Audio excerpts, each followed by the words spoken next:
This is Doctor from Winners Tutoring Program.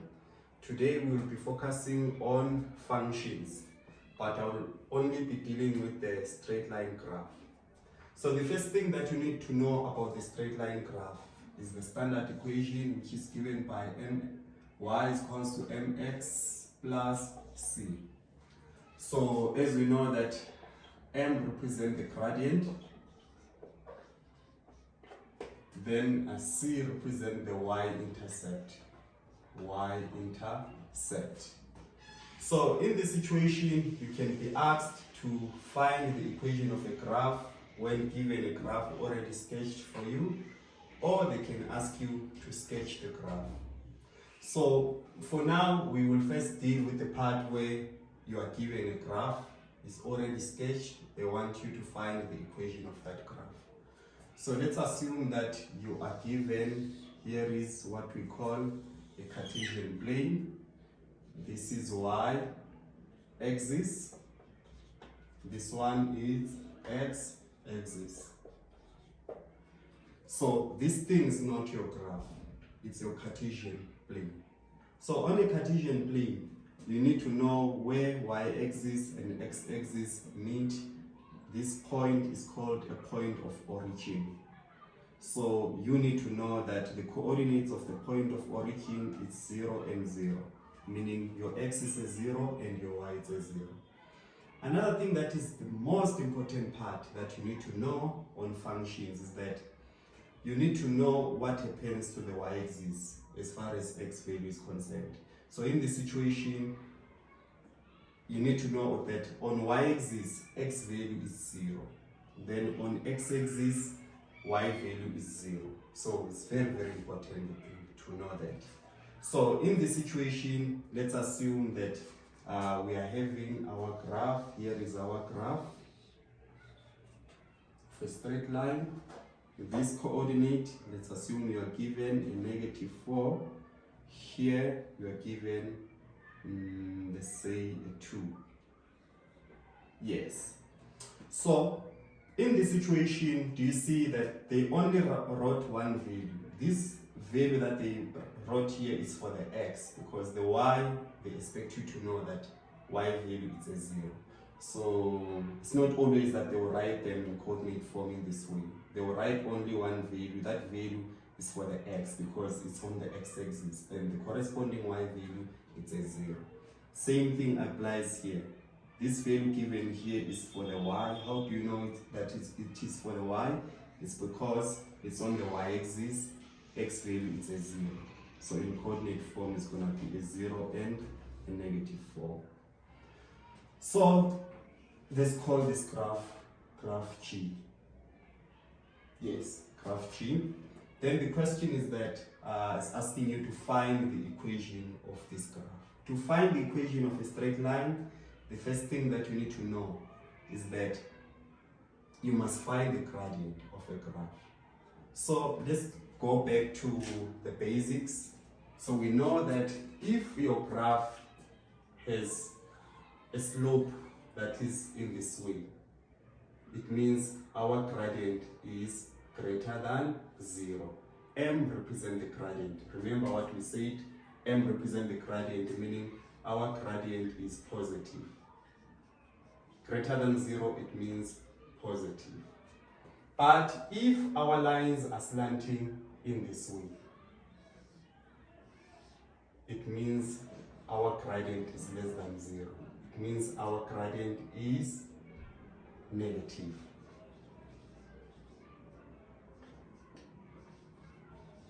So before you even find the equation of a graph, you must first get the gradient. So to look for the gradient, you must expect a certain value or a certain value with a certain sign. So the fact that our line is slanting in this way, it means our gradient is supposed to be positive. So you need to know the equation of a gradient. The equation of a gradient is given by y is equals to, is given by m as a gradient, which is y2 minus y1 all over x2 minus x1. This is an equation of finding gradient. So let's substitute these values in order for us to get the gradient of this line, and we're expecting it to be positive based on how the slope is. So in this situation, we're gonna first substitute these coordinates. Its y value is a 0, so it's gonna be a 0 minus, which will be for the y2, then the y1 will be this one, which is gonna be a -4. Don't forget this negative, because that's where a lot of learners are making mistakes. Then followed by the x, because I started with this y value, I must also start with this x value. This x value is gonna be a 2 minus a 0. If you do your maths properly, you're gonna get your gradient as a 2. And it does make sense that our gradient is supposed to be positive. So in this situation now, we wanna complete in finding the equation of the graph. So in this situation, we now have the gradient. Let's go and substitute the gradient. Our gradient is gonna be y is equals to mx plus c. Gradient is substitute, we got it as a 2x plus c. So c, remember we said it represents the y-intercept. If our equation is complete, we must have x and y as unknown, y as unknown, x as unknown, but we are also having c as unknown. So in this situation, to get to c, we must first understand what c represents. The c represents the y-intercept. Y-intercept, it's where the graph cuts y. So our graph is cutting y-intercept here, that's why we're calling it, or y-axis here, that's why we are calling it the y-intercept. So you just take this y value, substitute it here. Y is equals to a 2x minus a 4. That will be the equation of the graph. But another person might not have seen that it's cutting here y value or c value. We are already having it. You can substitute any point on the graph to get the value of c. For an example, mx plus c, substitute your gradient is a 2 plus c. In this situation, our points, we've got this one and this one. Let's substitute this one and check whether we're going to get our c as a -4. If you substitute your y is a 0.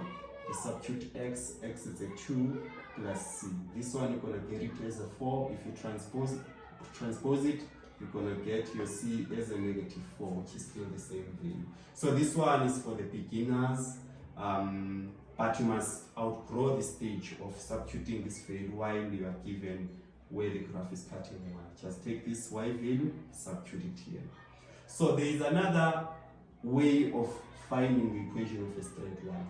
There is this equation that is given by, let me erase this part.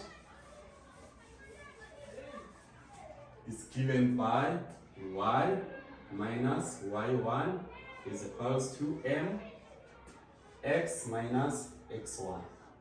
So this is another method. It's still the same equation, just that in a different format. So in this situation, we're gonna substitute our gradient. Even if you use this equation or that first one, you still have to pass through this stage where you have to calculate the gradient. So let's substitute our gradient. Our gradient is a 2. So you'll substitute any point on the graph here, whether a 2 or this one, on y1 and y2. The y at the end and the x at the end. So let us substitute. Let's just choose maybe this one. So let's substitute y1 will be -4, so it's going to be minus a 4. The x, I say to substitute the x at the end, x is going to be 0, which will be minus a 0. If you simplify this thing, it's going to be a 2x. Then this multiplied by this one, you're going to get a positive 4. If you transpose it, it will end up becoming a -4. It will change the sign. It was positive, it will now become negative. So that is another way of finding the equation of a straight line. So in this situation, remember we had to find an equation of a straight line that had a positive gradient. Now I want us to go to the one with the negative gradient, finding the equation of a graph. So remember, in this situation, the graph was already given and it was drawn for you. So now we will find an equation of this graph now. Let's assume now they gave you something like this. Let's assume that it's cutting in this way. So we are expecting our gradient to be negative. This value is a 6. This one is a 2. Let me erase this part. Remember, to find an equation of a graph, first check that how is the slope. Your slope supposed to have a negative gradient. First find the equation. The equation is given by m y2 minus y1 all over x2 minus x1. Find the equation of find your gradient. To find your gradient, remember you need to substitute any 2 points on that straight line. Here they only wrote a 2, but the corresponding y value is a 0. Remember it's on the x-axis. Don't forget to label your axis. This one is y-axis. Then this one, this is the y value, the x value is a 0 because it's on the y-axis. Can we substitute? Let's start with this point. y2, it's a 6 minus y1, it's a 0 all over x2, it's a 0 minus a 2. Your gradient, you're gonna get it as a negative 3. And it does make sense. If you get a positive gradient, you must worry because expecting to get a negative gradient. So in this situation, we're gonna have y is equals to a 2x plus, mx plus c. We got your gradient as a negative 3. Let's substitute our gradient. Then we must get the value of c. Remember on the last question I said there are 2 options. You can substitute any point on the graph. Remember, for your equation to be complete, we must have your x and y as unknown. Substitute any point on the graph. In this situation, we've got a twin 0 or 0 and 6, which is, it's good. We're going to arrive to the same answer. But don't forget that c represents the what? Represent the y-intercept. The y-intercept is already given. So there is no need for you to substitute this point. Y is a 0, x is a 2, then solve for c. C is already given as a 6. So just substitute your c as a 6. So it's going to be a negative 3x plus a 6.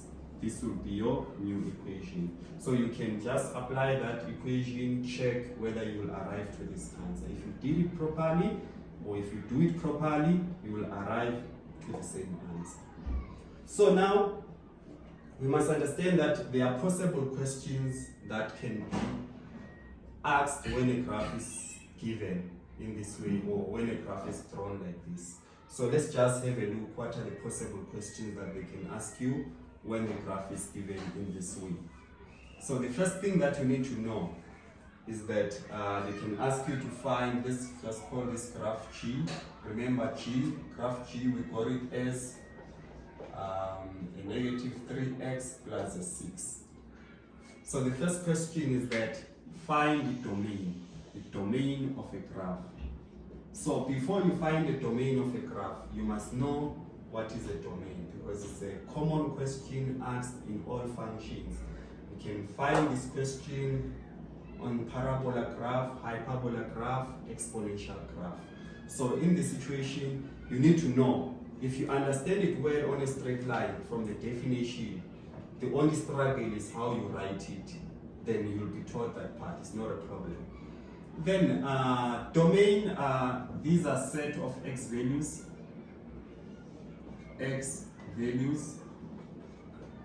where the graph exists or where it's found.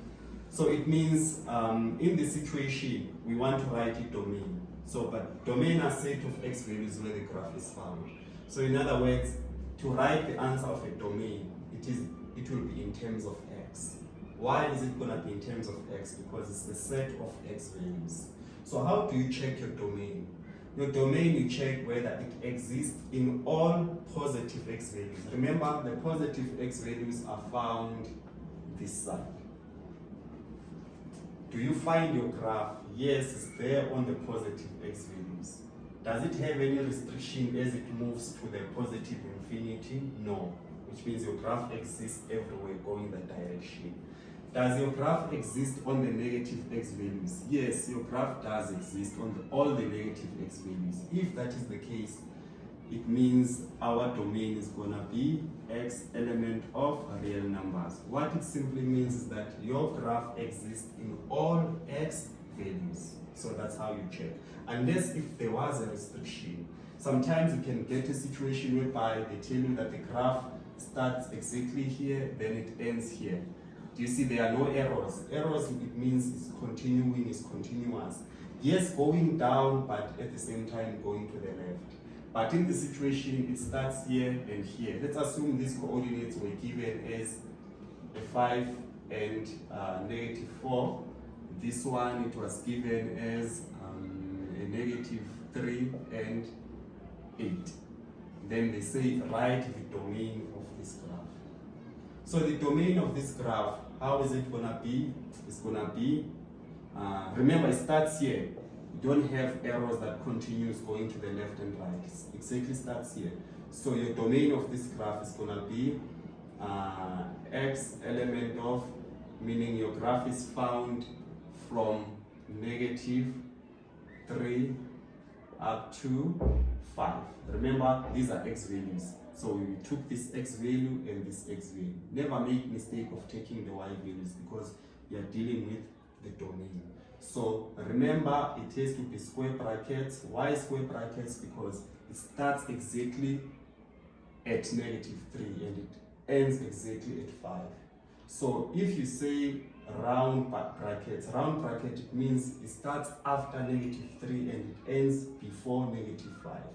So you need to use square brackets in this situation because on 3 it does exist and also on 5 it does exist. Or another way of representing it, just say x lies in between -3 and a 5.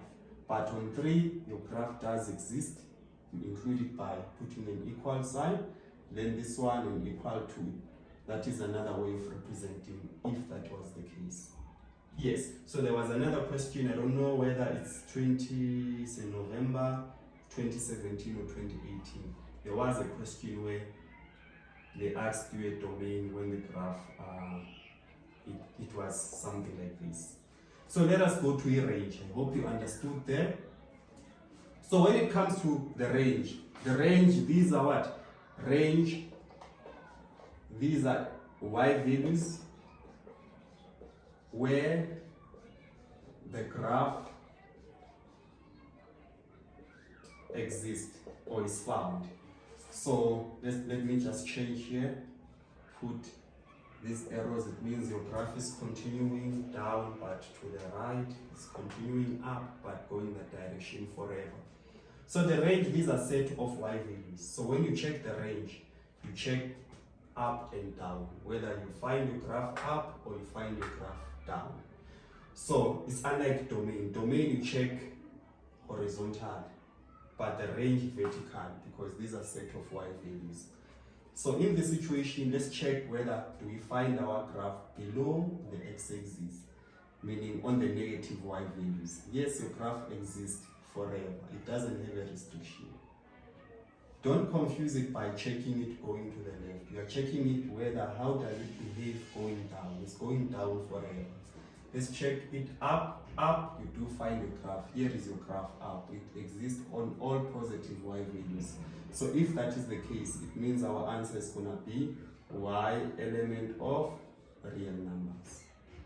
So that will be your range. It means it exists above and below. So another way of writing this thing, this is how you're gonna write y element of, it exists from -infinity to positive infinity. Remember round brackets. Why round brackets? Because this sign representing infinity is an unending value. It's not a specific value. So you need to use round brackets. Next to infinity sign, it will always be round brackets. So same thing here. Another way of writing this one, x element of real numbers is gonna be x element of, then you use round brackets from -infinity to positive infinity. So it exists in all negative infinity to all positive infinity. So that is another way of representing x element of real numbers. Yes, so now we are done with the range. Don't forget to drink water, very important, because water is life. Let us move to another part, which is we are done with the range and domain and range. These questions, you can be asked on parabola, hyperbolas, any graph, you need to be ready. Even on this type of graphs that are found on trig functions, you can still expect this type of questions. So now, let us move to this notation now. So if they ask you where f of x or g of x, because in this situation our graph is represented by g of x is greater than 0, you must understand what does it mean, what are they looking for. So the question will be, we'll say for which values of x is g of x greater than 0. G of x, they are talking about the graph specifically, because remember our graph was given as g of x. So our graph is this one. For it to be greater than 0 it means bigger than 0, it means positive. So it means we want where the graph is positive. Where do you find the graph positive? Don't claim it. The same concept will apply in any type of function. For graph to be positive, it means it's found above the x-axis. Which part is above? This part is the one that is above. So they are asking you to represent this part that is above, or this part that is greater than 0, or this part that is positive, this one, in terms of x. So we are using the y values to get the x values. So in the situation, the part that is positive is this one. But where does it start? It starts from here. Going where? Remember, we are using y values to get the x values. The y values helped us to mark this part that is above. Then now we want to represent this part in terms of x. So, which part is above? Do I have to move my hand to the right or to the left? You see, it goes to the left. So it starts from 2, going that direction. But from 2, your graph is not positive, it's not negative. Just after 2, that's when it's going to be above. So our answer is going to be when x is less than 2. That's where your graph will be positive. That will be the solution for this one. Let's check, what if they placed an equal to here? He said, where g of x is greater than or equals to 0. So it means I'm not only looking for the part where it is above, I'm also looking for the part that is equals to 2 or 0, so let me say so, because we are looking for where g of x is greater than or equals to 0. So in the situation, our solution is going to be x is less than a 2.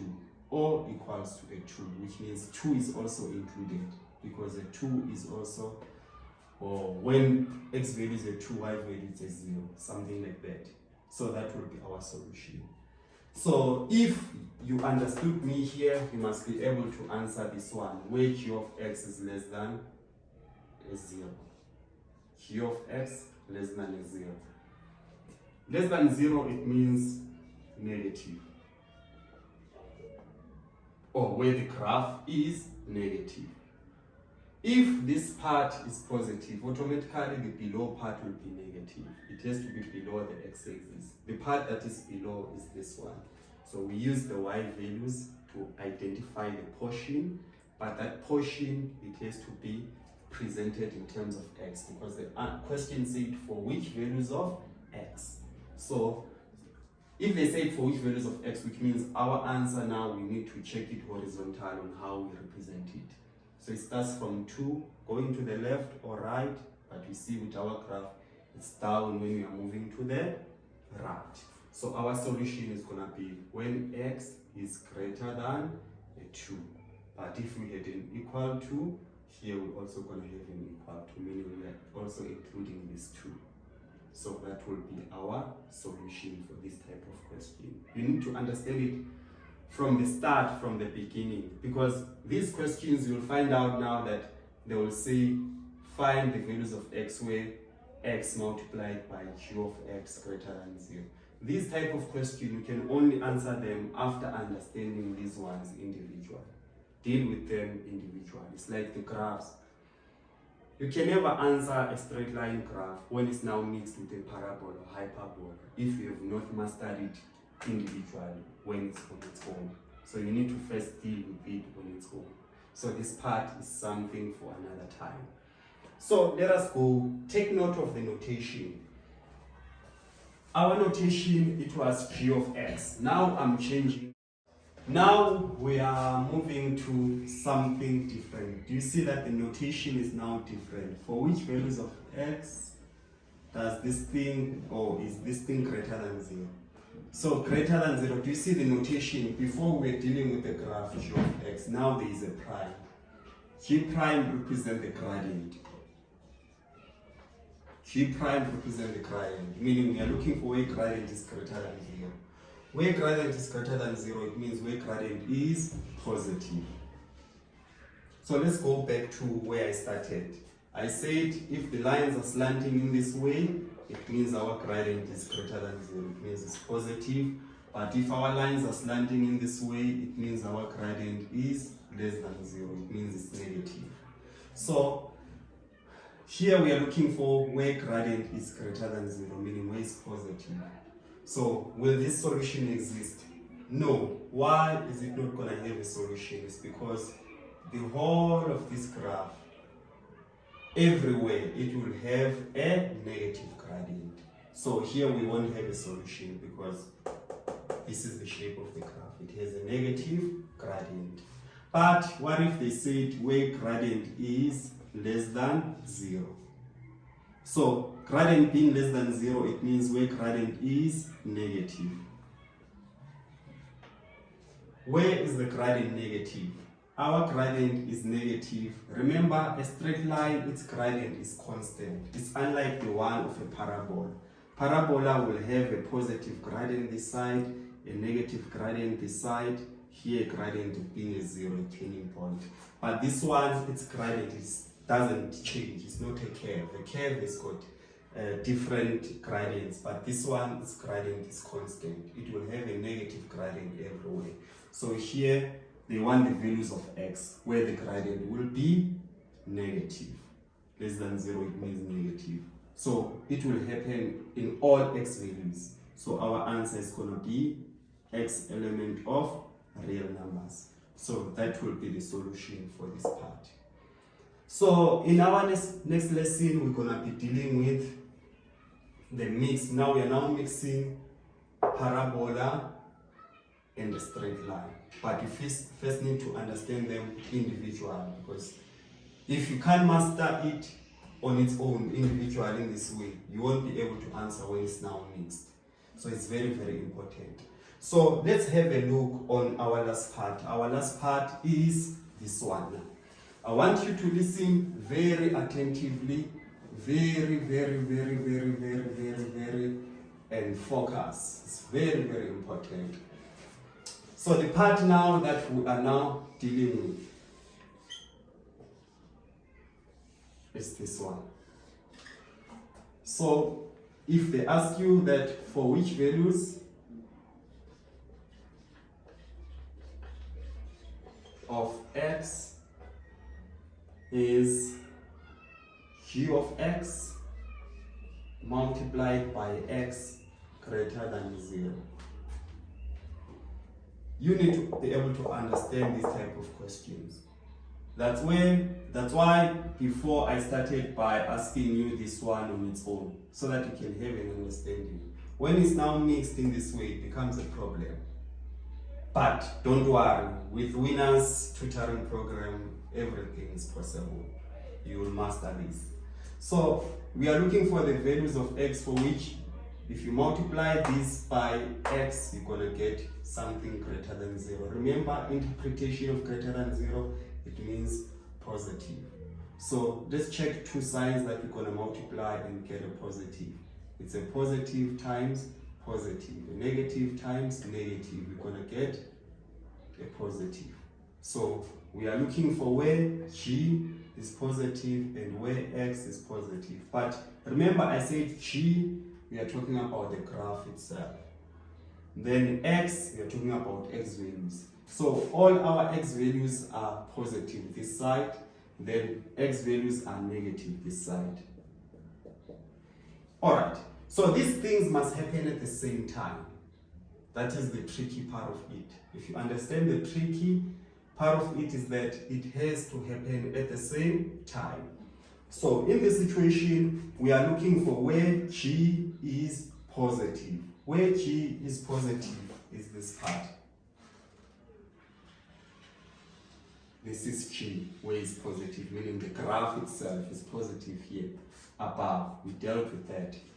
At the same time, we are looking for where x must be positive. X is positive this side.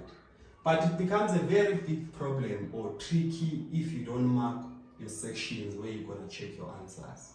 Because you end up including the part you are not supposed to include or excluding the part that you are not supposed to exclude. So I'll mark my parts where you'll be able to check your solutions. So how do you mark in this type of question? The part that you're going to mark, the first part you're going to mark this part.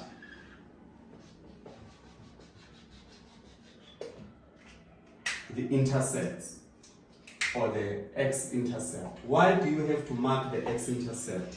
It's because it's the one that will help us to identify whether the graph is positive or negative. That's the first part. The second part that you're gonna mark is the part that will be able to mark where x is positive or negative. So this one, the y-axis, is the one that separates x being positive or negative. So the section that you're going to check your solution, it's after this part, which is this one. The other section is this one. Then the last one is this one. So we have created your portion, 3 portions where you're going to check your solution. So the first part that you're going to check is the one after 2. Remember, here we had a 2, here we had a 6, here we had a 2. So we are looking for where g is positive and at the same time x is positive. Do you see that x values are positive here? Which is, it does meet the requirement, this condition. But is our g positive? Is it above after this part? No, it is below. So the moment this one meets the requirement, but this one, it doesn't meet the requirement, there won't be a solution for this part. It has to happen at the same time. While x being positive, g must be above, but it's not, so disqualified. Let's check this section, this one. Remember, x value is a 0 here, then here it's a 2. On this section, is our g a positive? Yes, our g is a positive, it is above. Is our x a positive? Yes, it's positive also this part. So our solution will lie between 0 and 2. So that will be the solution. X will be or lie between 0 and 2. That will be our solution for the first part. Let's check this side.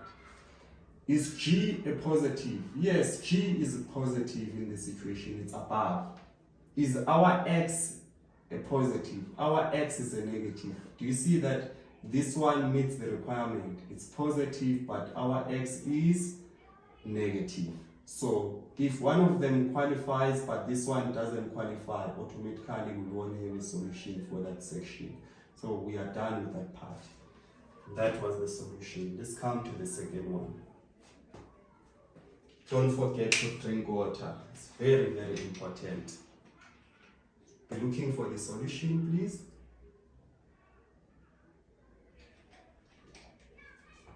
I believe you are done. So in this situation, we want where g of x is negative, at the same time x values must be negative. Our g, is it negative? Yes, it's negative because it is below the x-axis. But is our x a negative this side? Our x is a positive. Do you see that g made the requirement, but x never made the requirement? So we won't have a solution. Let's check this section. Is our g a negative?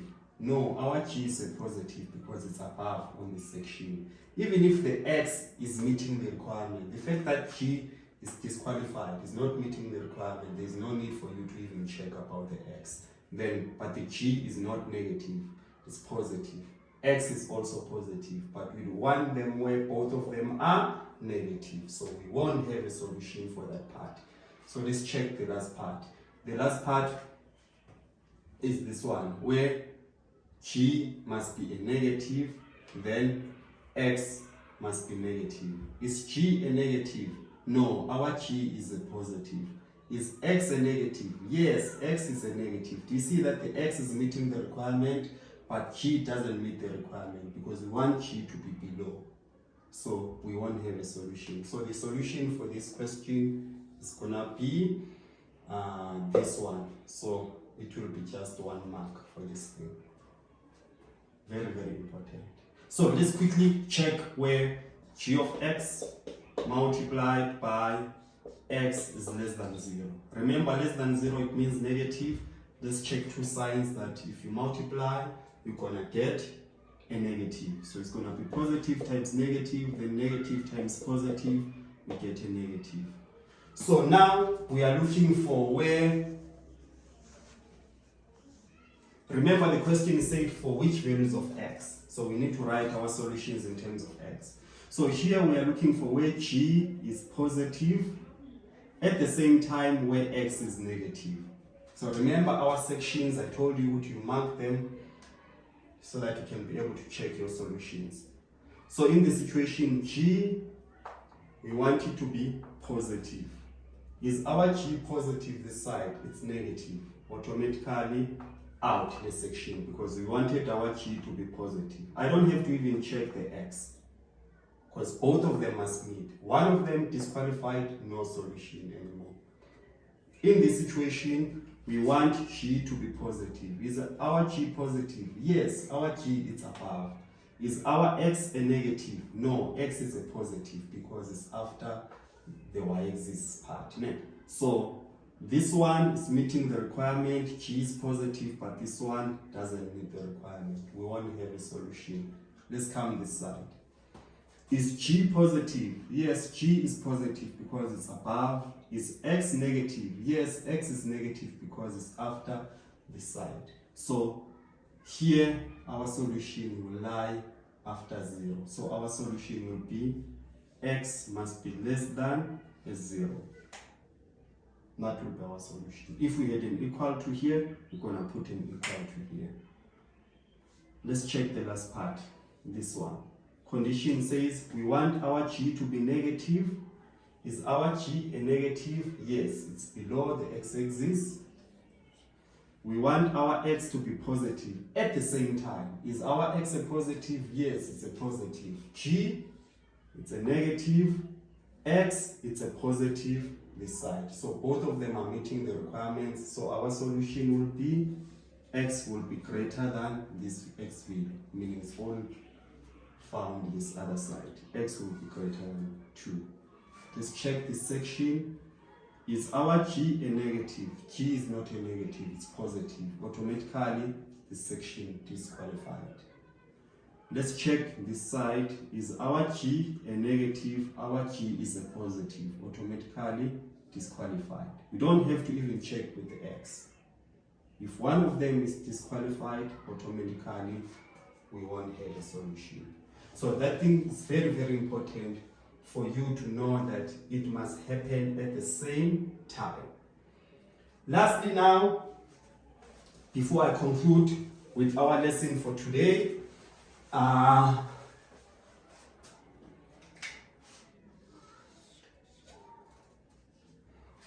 here is our last part for today.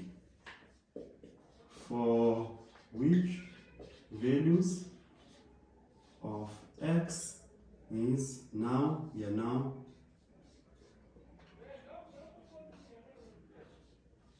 do you see now we are no longer using g, we are now using g prime. G prime, remember, is no longer our graph, it's now our gradient. Very, very important. So in this situation, how are you gonna deal with this? You are no longer marking, remember I said mark your section. So your section is no longer marked the way we mark, because it's a different question altogether. So how are you going to mark your sections? Before we mark our sections, we must first understand that we are now dealing with a gradient. So we are looking for where gradient is positive. So signs that you multiply together, then you get a positive. These are the signs. So remember, our gradient is positive everywhere on a straight line. That's the first thing that you need to know. And x, in the situation, it can be positive or negative. So our section, we cover it in this way. So we're gonna have two sections, this part and this part. That's where you're gonna check our answers. Unlike the previous one, we had 3 sections that we formed, but here it's only 2. So marking it here, it accommodates the part where x is positive and where x is negative. So in this situation, we are looking for where gradient is positive. Does this graph have a positive gradient? No. Our gradient is negative. Automatically, the fact that this one is disqualified, I don't care what will happen to the x. This is the most important part. Both of them must meet the requirement. Automatically, this one, it has a negative gradient, so this part don't exist.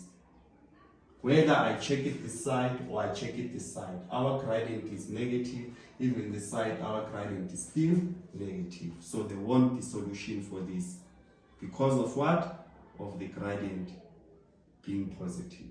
X, yes, x, we do have the part where x is positive. But is our gradient ever gonna be positive? No. Let's come to the solution. We are looking for where gradient is negative.